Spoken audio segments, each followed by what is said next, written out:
We're joined from Cairo by Dr. Mohammed Osman, an international relations specialist, and Dr. Ahmed Fouad Anwar, a researcher in Israeli affairs. Thank you very much, both of you, for being here on the program. We'll start with you, Dr. Anwar. Tell us, what do you think the reason is behind this delay?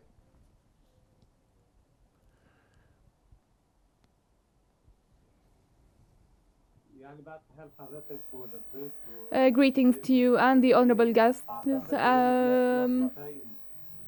I think there are two points that Israel suffered from during the 24 hours that passed. First, the release of the remains of the detainees, which was shocking to the Israeli community, that sees that Netanyahu delayed the ceasefire agreement in the 27th of May without this deal. Those detainees were killed by Israeli strikes.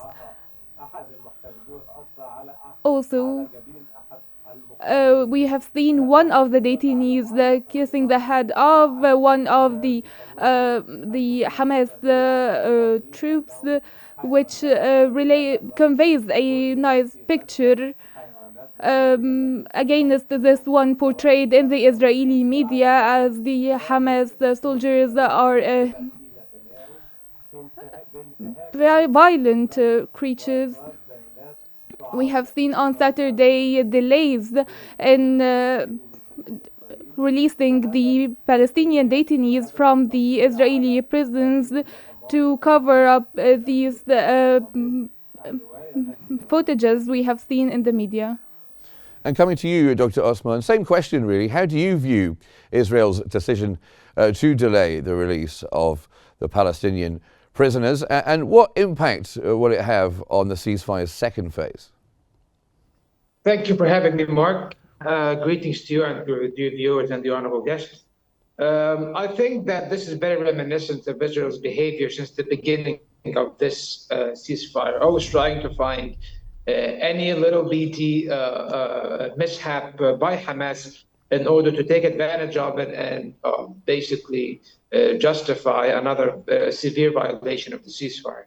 What Israel is trying to do now is that they are trying to basically sabotage the first phase of the ceasefire agreement before its completion in order to basically prolong it or even avoid engaging in negotiations for the commencement of this second phase of the ceasefire, or even resuming the war if they could. And they're trying to market this option to the Americans, especially that they have secured their release since the beginning of the war in different ceasefires, 192 Israeli detainees. The vast majority of them, of course, were released, both dead and alive. The vast majority of them were released through negotiations and agreement. Only 5 or 6 were actually freed by force by the Israeli occupation army. The rest, over 180 detainees, had to be released through negotiations. Now 63 detainees are left in the Gaza Strip. About 36 of them are dead, 27 are alive. So not that many more detainees to go. So there might be this idea that, oh, why not resume the war? However, the only obstacle standing in the way of this happening is the Americans, because it seems that the Trump administration still is reluctant, at least from what we hear from Stephen Witkoff, is that they are very interested in the commencement of the second phase of the ceasefire. However, with yesterday's Israeli violation, by basically not implementing their end of the deal, because the 6 detainees were released, and before that, the bodies of 4 Israeli detainees, including those of the Baibas family, Sherry Baibas's body was not submitted on time or turned over in time. It was a Palestinian corpse was submitted or turned over by mistake.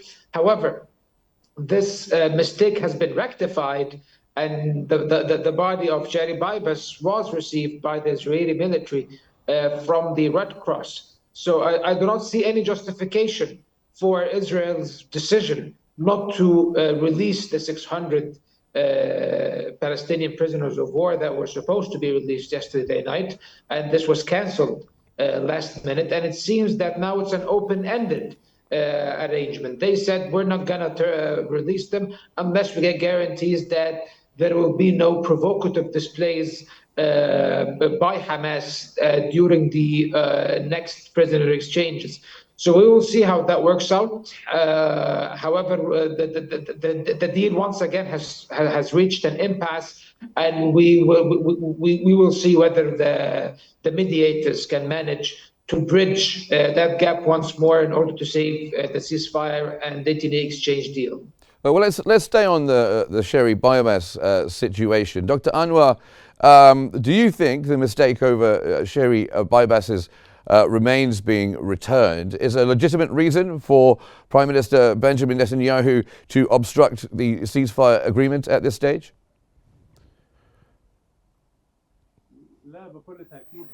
Of course not. He has been placing obstacles since day one. This is the Netanyahu policy, his personal interests above all. And amidst the starvation and the winter and the siege in Gaza and the surveillance and the survey airplanes, naturally mistakes took place after and they will make excuses after releasing all the detainees from the first phase. It was going very smoothly as planned, except for this incident that was actually rectified in 24 hours, and he was shocked by the public opinion in Israel that resented receiving those remains. All the time Israel was promoting that those detainees were alive, and they denied the airstrikes that killed those detainees. It was a psychological battle that Netanyahu is trying to overcome by creating more obstacles. He's trying to portray himself as the one with the decision. He can release the detainees in time or a little bit delayed. And Dr. Osman, some Israeli sources had warned that Israel's delay in the release of Palestinian detainees could jeopardize the implementation of the agreement. And also, you alluded to this earlier, lead to a return to war. Is that what the Israelis are looking for, a return to the war? If it's up to Israelis, this deal would have never happened, and the war would have been still going on until the current day. The Trump administration, through Stephen Witkoff, Trump's envoy to the Middle East, before they were even inaugurated into office, they have pressured and forced Netanyahu's hand down in order to accept and accede to this deal, basically. And of course, it's rather clear that Netanyahu got something in return, and that was a free pass in order to expand his aggression, Israel's aggression in the West Bank, and also a promise that the Americans can secure him a final solution and depopulate Gaza from its people.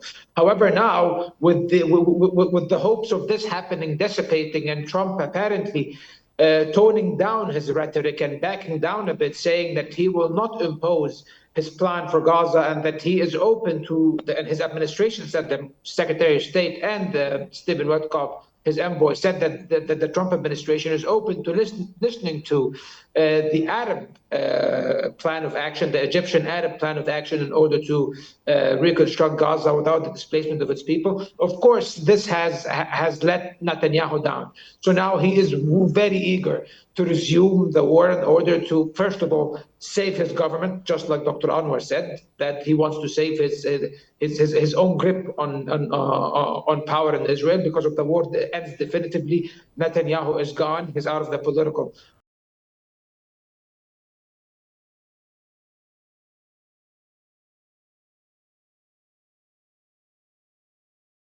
war, actually. However, since not only that, of course, because also Israel needs to accomplish something on the ground that they can market to their own populace as a victory. And I think that some of them do believe that this is attainable, unfortunately. But the problem is not only Netanyahu. The problem is the right wing in Israel, the governing right wing, and even the majority of the political class in Israel, because most of them are interested in the release of the detainees and not in a permanent ceasefire, by the way. So we have to pay attention to them. So Netanyahu is not the only problem. So now it's up to the Americans to decide whether this ceasefire will hold or not. I think Stephen Witkoff today, just a few moments ago, said that they are eager to see the negotiations for the second phase begin, in order to begin the second phase, indicating that the Americans are not, contrary to some of the public statements, theatric statements made by President Trump every now and then. It seems that this U.S. administration is not interested in the reigniting of the war in Gaza, until now at least. However, whether this remains to stand will have to stand the test of time.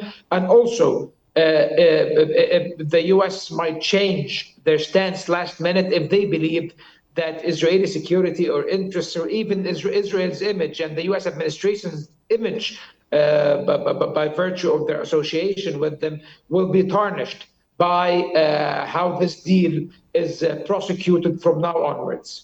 You mentioned Stephen Witkoff, Trump's envoy to the Middle East, who also was Trump's friend in real estate in New York. That was his previous job before politics, which is quite a thing. Dr. Anwar, coming back to you, if it's not going to be about a return to war, what is the current stance of Israel all about? And what are their goals? What are they hoping to achieve in the coming stages?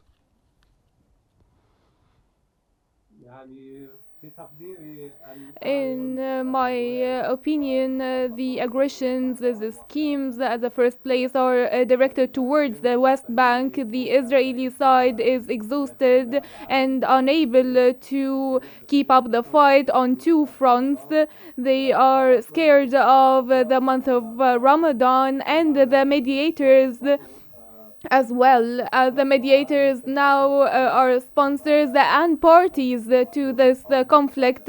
They have threatened national security due to these ongoing conflicts, so there will be pressures from the United States to commit to the second phase, and probably with renaming this second phase to be an appendix to, or an extension to the first phase, or the phase of the month of Ramadan, and naturally reassuring the far right Israeli side, and creating some obstacles and impediment and some stallation. But eventually I expect that there will be a commitment to continuing with the second phase for 42 for the first phase for 42 days, and then we will go, the second phase will come into effect, and I rule out any type of direct confrontation, especially that there are